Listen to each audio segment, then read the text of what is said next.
बिस्मिल्लाहिर्रहमानिर्रहीम। अस्सलाम वालेकुम। मैं हूं बुशरा सदीकी और आप देख रहे हैं पब्लिक ओपिनियन। रोटी अमीरे शहर के कुत्तों ने छीन ली, फाका गरीबे शहर के बच्चों में बढ़ गया। चेहरा बता रहा है कि इसे मारा है भूख ने, हाकिम ने ये कहा कि कुछ खा के मर गया। 1919 में जब पाकिस्तान बना नहीं था तो पाकिस्तान और हिंदुस्तान कॉलोनी हुआ करते थे अंग्रेज़ों की, और अंग्रेज़ों को हमा वक्त ये डर लगा रहता था कि कहीं उनके ख़िलाफ़ कोई बगावत ना हो जाए, कहीं कोई आवाज़ ना उठ जाए। इसलिए वो हमेशा कोई ना कोई ऐसा तरीक़ाकार अपनाए रखते थे जिससे वो लोगों की आवाज़ दबाए रखे। उन्हें डर और खौफ व हरास फैलाया गया हुआ था कि कोई आवाज़ उठा ही ना सके। 1919 में एक दफ़ा कर्फ्यू नाफिज था और बैसाखी का फेस्टिवल आ गया।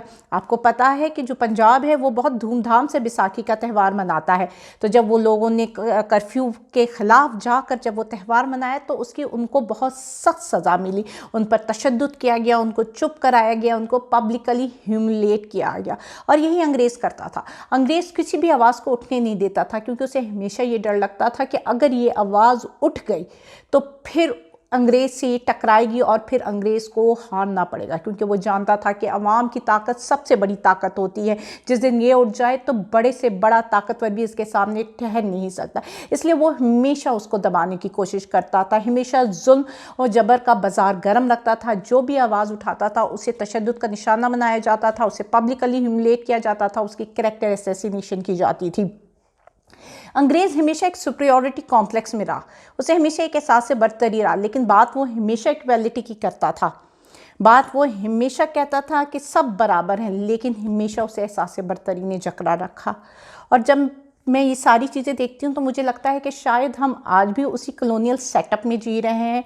आज भी हमारा माइंडसेट कॉलोनियल ही है, सेटअप है। लेकिन मेरा ख्याल से कि अब तक जो चलता आ रहा था अब वो बदल जाएगा, क्योंकि जो ताकत हमारे पास आ गई है इस मोबाइल में, वो शायद अंग्रेज़ों ने जो हमें ताकत दे दी है, जो अंग्रेज़ हमें देना चाहते थे वो हमें दे दिया। हमें पाकिस्तान में बने हुए इतने साल हो गए, हमने क्या बनाया? हम आज भी आटे दाल चावल के पीछे पड़े हुए, लेकिन इसने पूरी दुनिया को एक उसमें लाकर खड़ा कर दिया। आप अब बटन दबाएं, सारी इन्फॉर्मेशंस आपके पास होती हैं। हमें जियो की, ARY की, इन सब की ज़रूरत नहीं है, क्योंकि एक बटन के क्लिक पे सारी दुनिया की इन्फॉर्मेशंस हमारे पास है। एक रेडी वाला, एक जो बड़ा बिजनेसमैन से लेकर एक रेडी वाले के पास एक्सेस है सारी इन्फॉर्मेशन के। इसलिए जो शऊर और जो इन्फॉर्मेशन अवाम के पास है उसको आप किसी भी तरह से झुटला नहीं सकते या उसको आप दबा नहीं सकते। वो जो मैं बात कर रही थी ना, अंग्रेज़ों में एक सुपरियॉरिटी कॉम्प्लेक्स था। इस वजह से वो हमेशा से जो वहाँ के मुसलमान तबका और गरीब तबका था उसको दबाते रहते थे। तो जो हमारे हुक्मरान है ना, उनमें भी कहीं ना कहीं, बल्कि कहीं ना कहीं उनमें 100% मौजूद है वो सुपरियॉरिटी कॉम्प्लेक्स, वो बर्तरी का कॉम्प्लेक्स के दुनिया की आवाम को आप जितना जलील कर लो, लेकिन उनकी तजलील नहीं होनी चाहिए।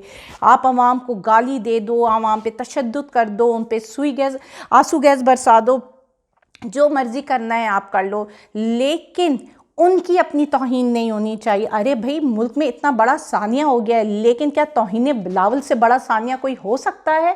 तौहीन बिलावल हो गई है हमारे मुल्क में। शेख रशीद ने तौहीन बिलावल कर दिया, उसको कड़ी से कड़ी सज़ा मिलनी चाहिए। ऐसा कैसा हो गया कि शेख रशीद ने बिलावल के बारे में कुछ कह दिया? ओ हो, इससे बड़ा जुल्म क्या पाकिस्तान की तारीख में आज तक कुछ हुआ है? नहीं भाई। अब जो शेख रशीद के साथ हो रहा है वो भी तो बिल्कुल जायज़ है, क्योंकि उसने तौहीन बिलावल की है। जो उस पर तशद्दुद किया गया, उसके हाथ बांधे गए, उसको पूरी रात सोने नहीं दिया। वो जो शख्स 5 से 6 दफ़ा वज़ीर रह चुका है, जिसके साथ आप गैर इंसानी सलूक कर रहे हो, पर वो डिज़र्व करता है क्योंकि उसने तौहीन बिलावल की है। अब उसको सिंध माफिया के हवाले किया जाएगा। सिंध जो कि वडेरों का है, जिनके फ्यूडल लॉर्ड्स हैं, राव अनवार जैसे पुलिस अफराद काबिल है भाई, सिंध की बड़ी काबिल पुलिस है, माफिया स्ट्रॉन्ग पुलिस है, राव अनवार जैसे लोग वहाँ मौजूद हैं। अब उनके हवाले किया जाएगा, बदला लिया जाएगा। ये क्या है? सियासी कार्रवाई है ना। ये आज से पहले भी तो शेख रशीद ये सारी बातें करता रहा था, तो क्यों नहीं उस वक्त उसके खिलाफ लिया? क्योंकि आप पावर में नहीं थे। अब आपने जैसे ही पावर में आए तो आपने सियासी इंतकाम लेना शुरू कर दिया और आप मलबा डालोगे इस्टेब्लिशमेंट पे, अदलिया पे। लेकिन साफ नज़र आ रहा है कि ये एक सियासी इंतकाम है। आप लोग किस किस की आड़ में खेलोगे, किस किस की आड़ में किस किस पर जुल्म करते जाओगे। आपको लगता है कि आप लोगों की तौहीन है और आवाम की जो तौहीन इतने अरसे से हो रही है उसका क्या, बेगुनाह को सज़ा मिल रही है उसका क्या, ये किस कटहरे में जाएगी आवाम तौहीन आवाम का मुकदमा लेकर। लेकिन जिस दिन तौहीन आवाम का मुकदमा लेकर लोग सड़कों पर आ गए, उस दिन आप कैसे फेस करोगे उनको, कैसे उनसे बचोगे? क्या फिर आप लड़ सकोगे कोई मुकदमा, फिर कोई अदालत आ सकेगी आपको बचाने के लिए, फिर क्या कोई आपको कानूनी कवर मिल सकेगा? आप लोग किस तरफ मुल्क को लेकर जा रहे हो? तौहीने बिलावल बहुत बड़ा सानिया हो गया, जो आज अभी KPK में इंसिडेंट हुआ है उससे बड़ा सानिया हो गया। आप KPK के इंसिडेंट का आड़ लेकर इलेक्शन डिले की बात कर रहे हो। कंपनी हो गई, इम्पोर्टेड गवर्नमेंट हो गई, जुडिशरी हो गई, इलेक्शन कमीशन हो गए, सब एक पेज में आ गए। इमरान खान ने सबको एक पेज में कर दिया और इमरान खान अकेला इनके सामने खड़ा हुआ है। अब आपने जो कमेटी बनलाई है जिसमें आपने दावत दी है इमरान खान को, उसने वो इनकार कर दिया उस कमेटी में जाने से, क्योंकि शायद उसको भी ऐसा लग रहा है कि ये कोई खेल है इलेक्शन को डिले करवाने के लिए। और अगर एपेक्स कमेटी का जो बयानिया आकर निकलता है जिसमें इलेक्शन डिले होते हैं, तो फिर तो वो जो लोग कह रहे हैं KPK के सानिए के बाद वो बातें सारी दुरुस्त साबित हो जाएंगी।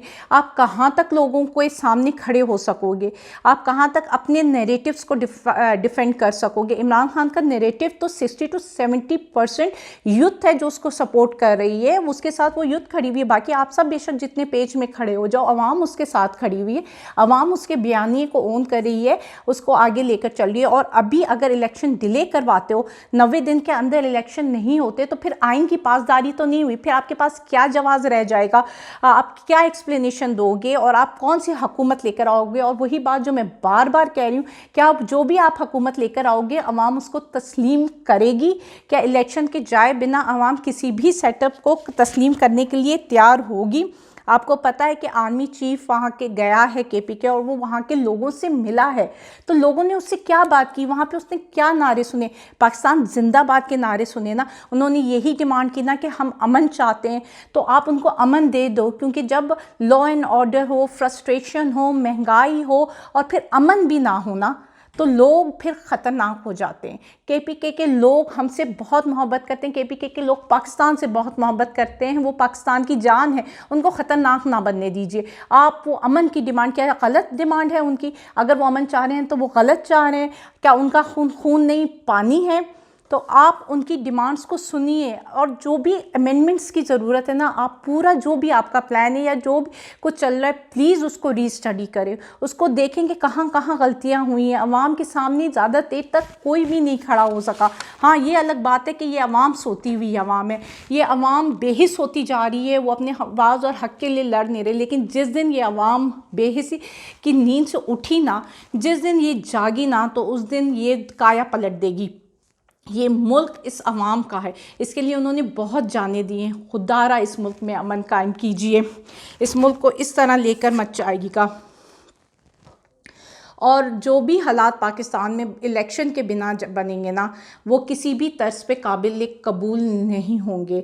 इसलिए अवाम की बात सुनिए और इस मुल्क के खातिर, अमन लाने के खातिर एक अच्छा कदम आगे बढ़ाइए। पाकिस्तान जिंदाबाद।